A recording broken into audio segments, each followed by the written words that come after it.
వెంకటాచలము వంటి పర్వతము కానీ వెంకటేశ్వరుడి వంటి దైవము కానీ పూర్వము లేరు, ఇక పైన ఉండరు అని చెప్తారు.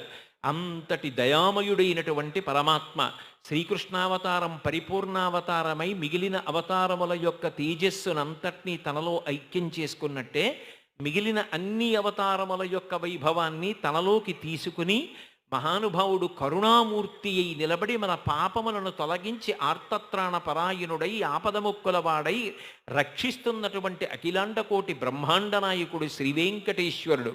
అటువంటి శ్రీవేంకటేశ్వరుడు వేదోద్ధారణ మందరాభరణ పృథ్వీధర్మ నిర్మాణ ప్రహ్లాదత్రాణ బలిప్రతారణ నృపాహంకార నిర్వాపణ వైదేహీరమణ ధనంజయ జయ వ్యాపార పారీణ క్షోణీదివ్యత్కరుణ తమోహరణ తండ్రి వెంకటేశ ప్రభో అంటారు.